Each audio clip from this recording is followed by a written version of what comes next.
संभाजी महाराज की पूरी कहानी। संभाजी महाराज 1657 से 1889 मराठा साम्राज्य के दूसरे छत्रपति थे। वे छत्रपति शिवाजी महाराज के ज्येष्ठ पुत्र थे और अपने पराक्रम, शौर्य और कुशल नेतृत्व के लिए प्रसिद्ध हैं। उनकी जीवन गाथा बलिदान, संघर्ष और वीरता से भरी हुई है। संभाजी महाराज का जन्म और प्रारंभिक जीवन। संभाजी महाराज का जन्म 14 मई 1657 को पुरंदर किले में हुआ था। उनकी माता सईबाई थी, लेकिन उनका बचपन मातृ स्नेह से वंचित रहा, क्योंकि उनकी माता का देहांत उनके बचपन में ही हो गया था। शिवाजी महाराज ने संभाजी को बचपन से ही एक योग्य योद्धा और कुशल प्रशासक बनाने के लिए कड़ी शिक्षा और युद्ध कला का प्रशिक्षण दिया। वे संस्कृत, मराठी, हिंदी, फारसी और संस्कृत भाषा के ही ज्ञानी थे।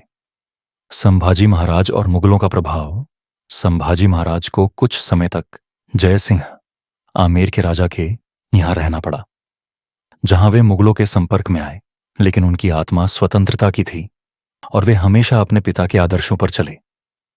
1674 में जब शिवाजी महाराज का राज्याभिषेक हुआ, तब संभाजी को युवराज घोषित किया गया।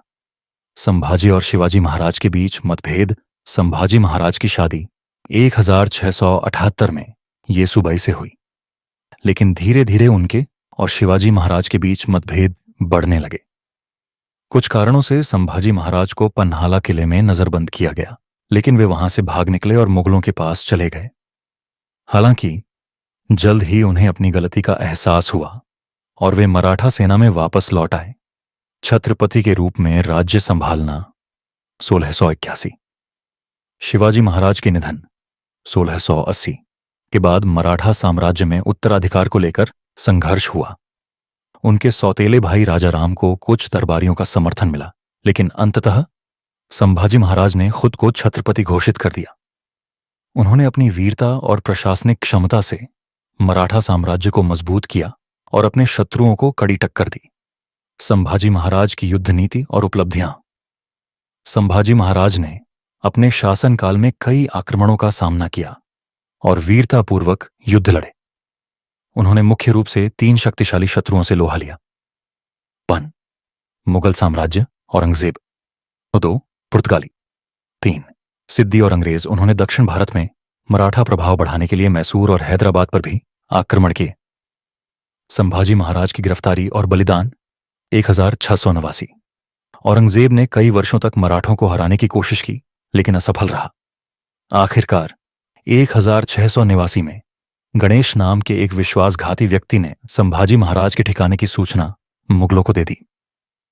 5 फरवरी 1689 को संभाजी महाराज को संगमेश्वर के पास मुगलों ने पकड़ लिया।